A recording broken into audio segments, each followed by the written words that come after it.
हर साल की तरह इस बार भी बाबा सोडल का मेला धूमधाम से मनाया जा रहा है। ये मेला पंजाब के सबसे महत्वपूर्ण मेलों में से एक है, जो बाबा सोडल नामक महान आत्मा को श्रद्धांजलि देने के लिए आयोजित किया जाता है। हर साल ये मेला भादो यानी सितंबर के महीने में उत्तर भारतीय राज्य पंजाब के सबसे महत्वपूर्ण शहरों में से एक जालंधर में आयोजित किया जाता है। ये मेला विशेष रूप से शुक्ल पक्ष के 14वें दिन लगता है और इसमें हजारों तीर्थयात्री भी शामिल होते हैं।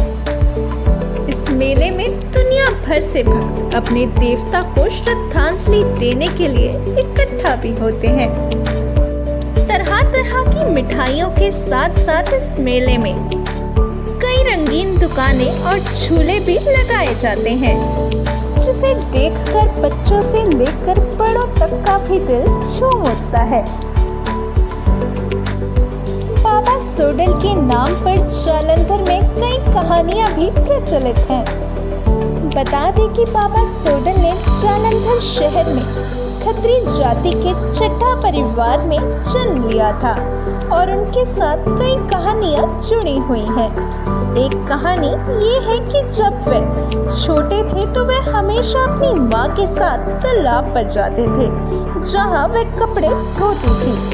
भले ही उनकी माँ उन्हें डांटती थी, लेकिन वे फिर भी रोज अपनी माँ के साथ चल दिया करते थे। एक बार उनकी माँ उनसे बहुत क्रोधित हो गई और उन्हें वहाँ से चले जाने का श्राप दिया।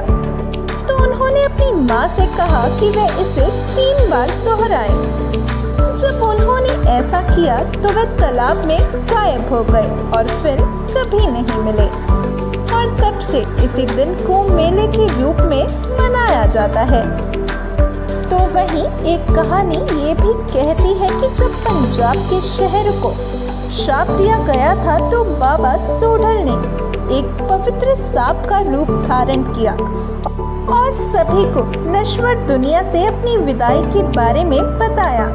उन्होंने चड्ढा और आनंद परिवार के लोगों के साथ पुनर्जन्म को स्वीकार करने और उन्हें मिट्टी या टोपा भेंट करने के लिए भी कहा। उन्होंने घोषणा की कि केवल चड्ढा वंश के सदस्य ही टोपा खा सकते हैं। हर साल सोडल मेले से अमावस्या की रात चड्ढा वंश के मुखिया अपने बेटे के लिए 14 बार मिट्टी निकालने को तालाब पर जाते हैं। इस मिट्टी को इस विश्वास से निकाला जाता है कि अगर ऐसा किया जाए तो बाबा त्रयोदशी के दिन प्रकट होंगे। त्रयोदशी के एक दिन बाद यानी चतुर्थदशी को कसार भी बनाया जाता है, जिसे धीरे धीरे 14 बार चढ़ाया जाता है। इस दिन चड्ढा वंश केवल तला हुआ भोजन ही खाते हैं। सोडल मेले से एक रात पहले पूरा चड्ढा वंश इस परिवार के परंपरा के अनुसार बाबा सोडल के नाम पर खेतड़ी बोता है, ताकि उनका वंश खुश और समृद्ध रहे।